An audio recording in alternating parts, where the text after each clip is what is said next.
something that we were born with, that we lost somewhere along the way as we became a physical person, as we started living in a physical body, as we started moving about and moving forward. Relationships come, relationships go. We have relationships every day.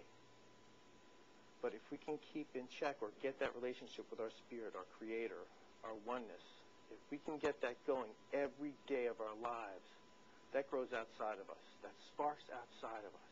And it's through building this consciousness and thinking about being conscious. I mean, Samantha talks all the time about being present and being conscious. The more present you are, the more conscious you are when you're working in this world. The more conscious you are that you are spirit. You are not just of the physical, but you are of the spiritual. And you become one. Oneness is a difficult task. Buddhists work on that all the time. That is their point, or moving to nirvana. The Buddhist became totally conscious to reach nirvana. He adapted and became the oneness with everything and all things. American Indians, their oneness with the animals, with the land, with spirit, keeps them moving and keeps that present back in the days. This is a really important topic for anybody that's trying to break out.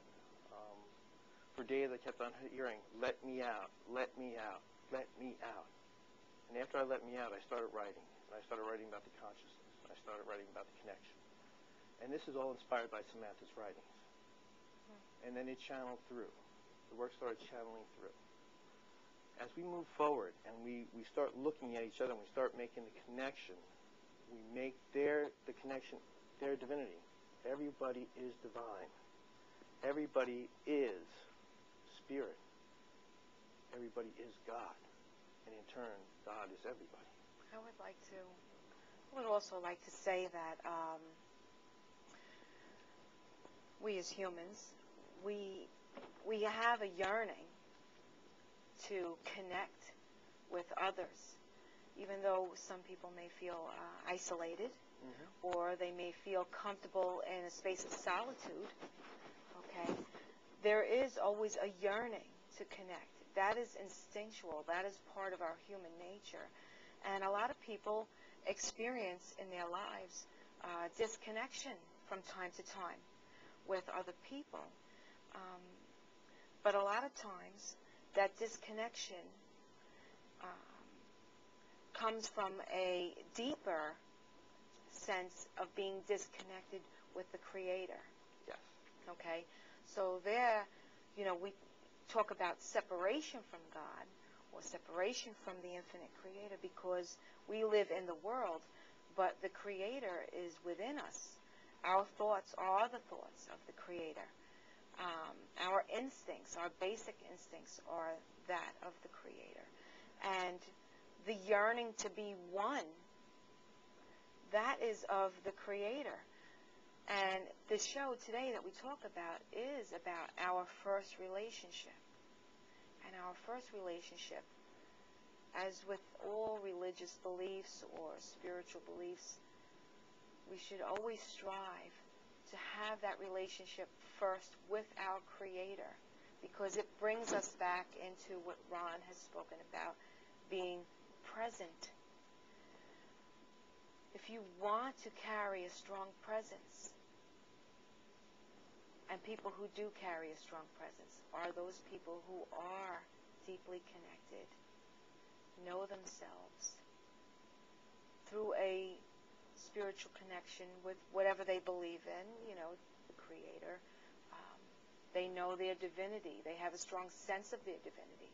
So I would say to develop and cultivate that relationship first. And like you said, Ron, earlier, that will dribble out to every relationship, because everyone is connected to that source first. That is the nurturance. That is what you really yearn for.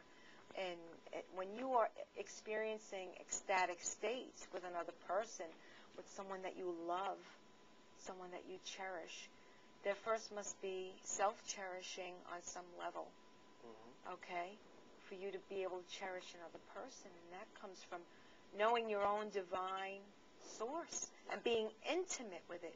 You cannot have intimacy with others, true intimacy, unless you have an intimate relationship with your Creator first. If you focus on that, you will be able to see intimacy more in your life, feel it, embrace it, know it. So when we're talking about that, and I had mentioned to you the other day, when our power, our connection with God, with Creator, with whomever you call it, is right here. Yes. It was in your heart. Right. And it is through love yes. that the connection is bonded or welded together. Yes.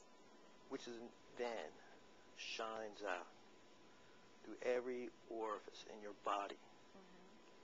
And it's universal because that's right. Love is the universal language.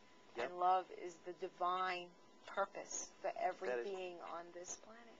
That is the divine language.